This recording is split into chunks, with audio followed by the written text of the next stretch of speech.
Et donc du coup, la question que vous allez vous poser pour ceux qui suivent depuis le début, c'est où on en est au niveau de Charlie. On le nombre d'utilisateurs Charlie.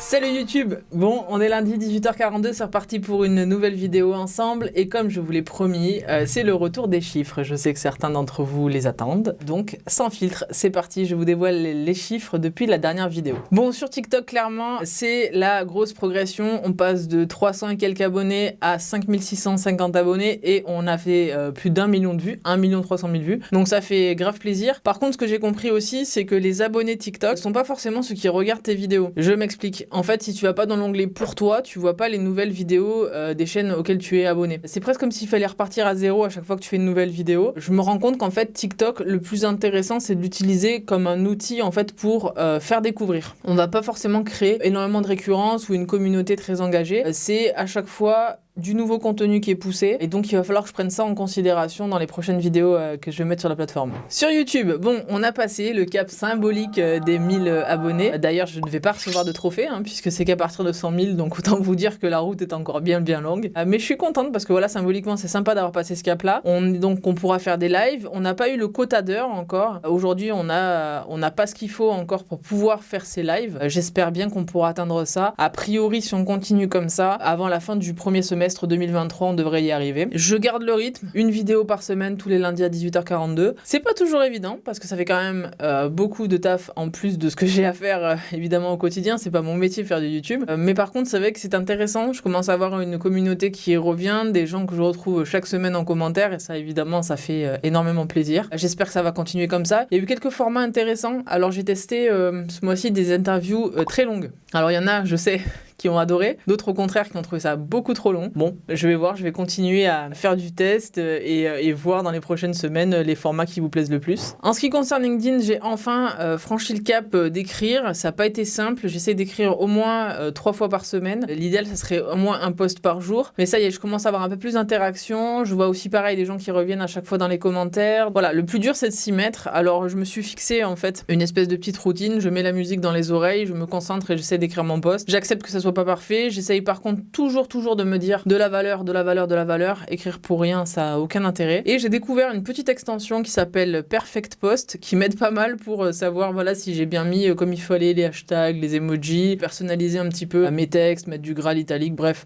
ça a l'air peut-être gadget mais moi je trouve ça très pratique et en plus ça suggère quelques idées d'accroche. Voilà, je précise que je ne suis absolument pas sponsor pour dire cette app, c'est vraiment juste parce que je l'ai découvert et que je la trouve cool. Donc au global sur les 3 plateformes, donc TikTok, YouTube, LinkedIn, ma stratégie pendant toutes ces dernières semaines, c'est vraiment de poster régulièrement, à chaque fois de m'accrocher à ce qui est de la valeur. C'est capital pour moi, je ne veux pas poster pour rien. Donc j'essaye toujours d'amener quelque chose. Des gens que j'interviewe, s'il y a des conseils intéressants, de les appliquer pour eux. Inversement, si je fais des erreurs qui n'est pas à les faire, voilà, j'essaye de faire en sorte de construire quelque chose qui peut vraiment être de la transmission et qui serve à quelque chose. Il y a bien entendu un absent des chiffres cette fois-ci, c'est Instagram. Alors Instagram, je vais vous dire la vérité, je l'ai un peu mis de côté pour l'instant. Pour plusieurs raisons. La première, c'est que tout ce que je poste dessus, il se passe jamais rien. Ça plafonne. J'ai vraiment pas du tout... Enfin, c'est même pas que ça plafonne, c'est que ça ne démarre même pas. C'est-à-dire, des fois, j'ai des vidéos, j'ai même pas 50 vues dessus. Donc, c'est hyper frustrant. Et la deuxième chose, c'est qu'en fait, je pense que j'ai pas encore trouvé comment parler. J'ai l'impression qu'on est un peu plus dans le bling-bling,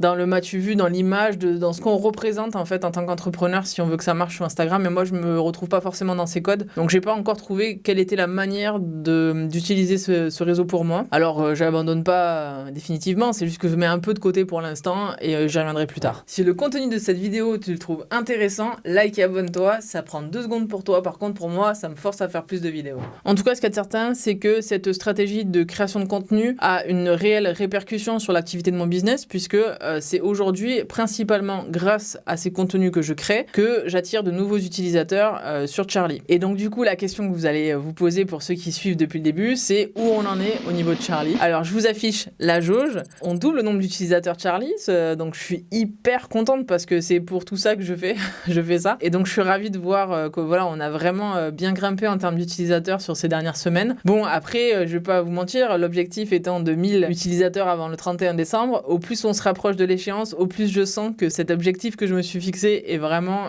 surdimensionné. En réalité, je pense que si on avait estimé 500, ça serait jouable. 1000, ça me paraît juste infaisable. Mais comme je suis pas du style à baisser les bras. Je vais quand même tout faire comme si j'allais chercher 1000 utilisateurs. Mais bon, voilà. Enfin, je commence à me préparer potentiellement dans la tête que ça pourrait être un échec cet objectif. Et bah, si c'est le cas, je le partagerai avec vous, bien entendu. Moi, ce qui me plaît avec les utilisateurs Charlie qui sont arrivés ces dernières semaines, c'est que grâce au contenu, ils ont découvert ce que je faisais. Et du coup, ils ont eu envie d'en savoir plus sur Charlie, mais ce n'était pas juste des curieux. Ce sont des vrais gens qui utilisent le produit. Et là, pour moi, ça donne tout son sens parce que c'est un peu ma crainte, en fait, quand on fait de la pub ou quand on fait du contenu, c'est que les gens viennent juste par simple curiosité et qu'au final, derrière, on se retrouve avec des numéros et pas des vrais gens, en fait. Et là, je me rends compte que ce sont des vrais gens qui utilisent le service, avec qui on échange, qui nous font des retours. Je sais pas si vous avez vu, j'ai fait une vidéo il y a 2 semaines, je crois, où je proposais donc aux internautes de voter pour les prochaines fonctionnalités. Il faut savoir que je n'ai pas demandé qu'aux internautes, j'ai bien entendu demandé en priorité à nos clients quelles étaient pour eux les fonctionnalités qui étaient prioritaires. Et moi, ce qui me plaît, c'est que j'ai l'impression que nos utilisateurs, du coup, sont très impliqués. Le fait de raconter l'envers du décor de Charlie, de partager, en fait, finalement, mon aventure entrepreneuriale, ça fait que les gens qui viennent, ils en savent un peu plus sur nous qu'une entreprise lambda. Ils connaissent un petit peu notre stade d'avancement et très souvent ils sont un peu plus généreux, ils nous expliquent, ils nous donnent un petit peu des retours plus facilement, ils nous aident à prendre des décisions sur les choix des prochaines fonctionnalités, ce qui a été le cas dans ma dernière vidéo. C'est en ça que je trouve ça intéressant, c'est-à-dire que j'ai des gens qui font partie de ma communauté mais qui sont aussi des gens utilisateurs sur Charlie, donc ça c'est canon. Voilà pour cette vidéo concernant les chiffres.